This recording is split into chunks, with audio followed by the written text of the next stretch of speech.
प्रणाम सभी को। राधे राधे। रुक्मणी हरण।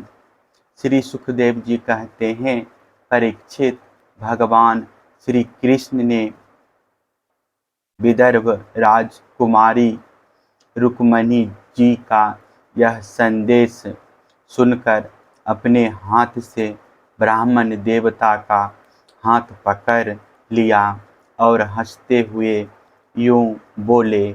भगवान श्री कृष्ण ने कहा, ब्राह्मण देवता जैसे विदर्भ राजकुमारी मुझे चाहती है, वैसे ही मैं भी उन्हें चाहता हूँ।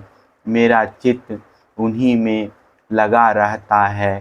कहाँ तक कहूँ, मुझे रात के समय नींद तक नहीं आती।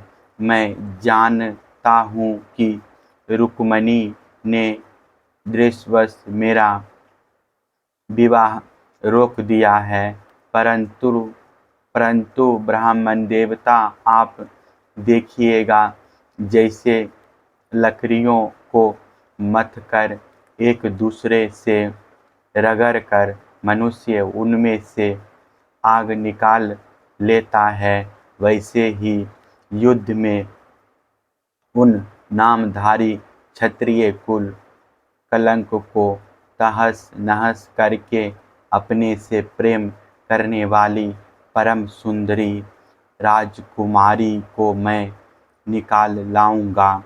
श्री सुखदेव जी कहते हैं, परीक्षित, मधुसूदन, श्री कृष्ण ने यह जानकर कि रुक्मणी के विवाह की लगन परसों रात्रि में ही है, सारथी को आज्ञा दी कि दारुक तनिक भी विलंब ना करके रथ जोत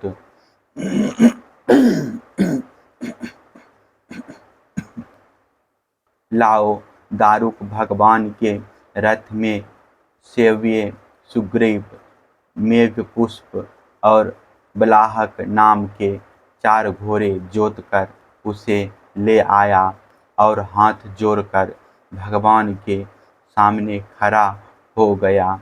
सूरनंदन श्री कृष्ण ब्राह्मण देवता को पहले रथ पर चढ़ाकर फिर आप भी सवार हुए और उन शीघ्रगामी घोड़ों के द्वारा एक ही रात में अनंत देश से विदर्भ देश में जा पहुँचे।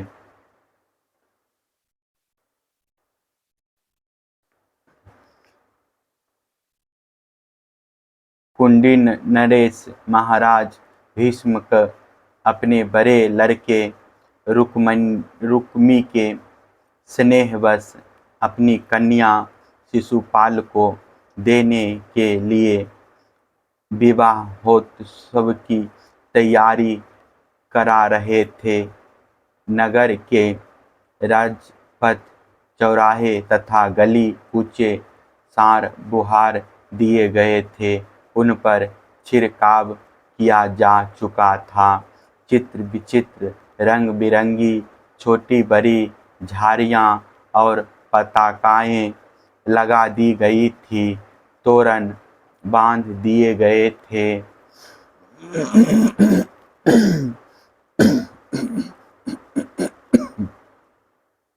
वहाँ के स्त्री पुरुष पुष्पमाला, हार, इत्र, फुलेल, चंदन, गहने और निर्मल वस्त्रों से सजे हुए थे। वहाँ के सुंदर सुंदर घरों में से अगर के धूप की सुगंध फैल रही थी। परीक्षित, राजा भीष्म ने पितर और देवताओं का विधि पूर्वक पूजन करके ब्राह्मणों को भोजन कराया और नियमानुसार स्वातिवाचन भी सुशोभित दांतों वाली परम सुंदरी राजकुमारी रुक्मणी जी को स्नान कराया गया। उनके हाथों में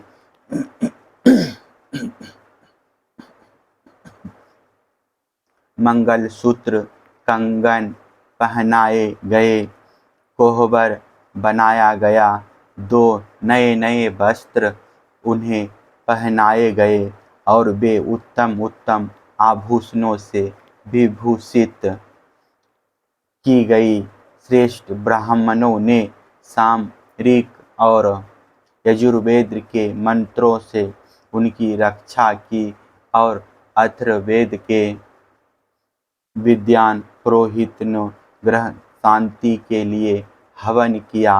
राजा भीष्म कुल परंपरा और शास्त्रीय विधियों के बड़े जानकार थे। उन्होंने सोना, चांदी, वस्त्र, गुड़, मिले हुए तिल और गौएं ब्राह्मणों को दी। इसी प्रकार चेदी नरेश राजा दमघोष ने भी अपने पुत्र शिशुपाल के लिए मंत्रज्ञ ब्राह्मणों से अपने पुत्र के विवाह संबंधी मंगल कृत्य कराए। इसके बाद वे मद चुआते हुए हाथियों, सोने की मालाओं से सजाए हुए रथों, पैदलों तथा घुड़सवारों की चतुरंगिनी सेना साथ लेकर कुंडीनपुर जा पहुँचे। विदर्भराज भीष्म ने आगे आकर उनका स्वागत सत्कार और प्रथा के अनुसार अर्चन पूजन किया। इसके बाद उन लोगों को पहले से ही निश्चित किए हुए जनवासों में आनंदपूर्वक ठहरा दिया। उस बारात में साल्व, जरासंध, दंतवस्त, विदुरथ और पौंड्रक आदि शिशुपाल के सहस्त्रों मित्र नरपतियां आए थे। वे सब राजा श्री कृष्ण और बलराम जी के विरोधी थे और राजकुमारी रुक्मिणी शिशुपाल को ही मिले इस विचार से आए थे। उन्होंने अपने अपने मन में यह पहले से ही निश्चय कर रखा था कि यदि श्री कृष्ण, बलराम आदि यदुवंशियों के साथ आकर कन्या को हरने की चेष्टा करेगा तो हम सब मिलकर उससे लड़ेंगे। यही कारण था कि उन राजाओं ने अपनी अपनी पूरी सेना और रथ, घोड़े, हाथी आदि भी अपने साथ ले लिए थे।